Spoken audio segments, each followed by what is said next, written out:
Welcome back to the Forensics Unplugged channel, guys. In case you haven't seen my videos on leather cleaning and stuff like that, I was about to say you're not missing much, just having a little joke, but you are missing something, and that is that leather care should be very simple. Colourlock, who have been on the channel, and Ram is a leather nut that has been refinishing and working on leather all his life, and really has skills, refinishing skills that I don't have. But what I like about Colourlock is their approach is very simple.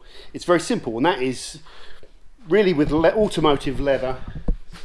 It is just about maintaining a finish. It's about maintaining a finished surface. Just like that is a finished surface, and we try our hardest to maintain it and wash it and clean it safely. The same principle applies with your seat.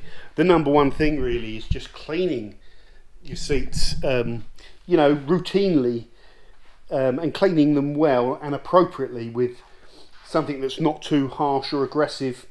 And then after you clean them, the number one enemy of your seats is you getting in and out and rubbing your derriere, you know, rubbing your derriere over the seats. So the contact areas on your seats are the areas that wear quickly. So which seat wears the most? The driver's seat, obviously, and the bolster points where you rub over in there. Every time you get in and out the car, get the majority of the wear, and they wear so much you literally wear through them. Over, you know, if you could do a time lapse of someone's the lifespan of the car, you would just see, you know, going in and out, in and out, in and out, and the leather wearing away until it eventually catches or just a hole forms, and then you're in trouble. Their most important product, beyond their normal mild leather cleaner, which is actually a strong leather cleaner, I don't know why they call it mild, but it's a strong leather cleaner. You only need to use their strong leather cleaner if you're dealing with really manky leather that's, you know, it's really bad condition, like that steering wheel I had on the Blue Peril that done 150,000 miles, and I thought it was wear, but it was just dirt, like a layer of protective dirt. So they've got their mild leather cleaner. Their leather shield, you put the leather shield onto a sponge or a viscose cloth or a microfiber or something where you can get it onto the leather, and you put it over the contact areas. You don't put it over all these bits here. You put it over the contact areas, especially the bolsters, okay, and that bit where your bum is, all the bits that you would normally see wearing out, and then you just leave it. It doesn't alter the finish. So it doesn't matter if you miss a bit and you don't get a bit there. Just get it on those contact areas, let it dry, and then when you get in the car the next day or in about 4 hours time, you'll notice it feels quite slidey. Not that bad, don't worry, you're not going to fly out the car if you go around a corner. After about a week you won't even notice that it feels slidey. But what it's done is it just lowers the friction, and I've sat there and done tests on that machine that rubs the denim pieces on white leather, and seen the difference to how it runs for like a test cycle of like an hour. I've done all these different things, all these different test cycles, and seen the difference between unprotected leather and protected leather, and I've tested products from all over the market, you know, at least 10-15 protectors, and the best one at reducing dye transfer was the Tesco's Lord Sheraton wipes that cost £1.50 or something, and it was. So that one came out best, but closely followed behind it was the Colourlock leather shield. That's true, that true story that is. We didn't expect those leather wipes to do so good. I think I'm just opening my cupboards because I might have the little test pieces kicking around still. The only problem with those Lord Sheraton wipes was they've got beeswax in them, and they make your leather shine, which is the only disadvantage. But they were good, those Lord Sheraton wipes. They cleaned okay. They were throwaway things that you have in a pack. You buy them in Tesco's. They cleaned well, and they put a low friction coating that protected the leather and reduced friction dye transfer. Cheapest ones in the test. This was second. I can't remember what was third. There was a couple of other good ones, and then there were some that were quite disappointing. I'm pleased to say the mild leather cleaner was the best cleaner out of all the ones. It was better than the Lord Sheraton wipes. So the Colour Lock products were one of the best in the tests. We run those tests completely fairly. You know, Bert invites about 300 different companies to send products in, and only, you know, typically only about 10 or 20 ever do. And then we start doing the tests, and then lots of the companies start complaining. You know, they just didn't respond to the emails. So we run them fairly.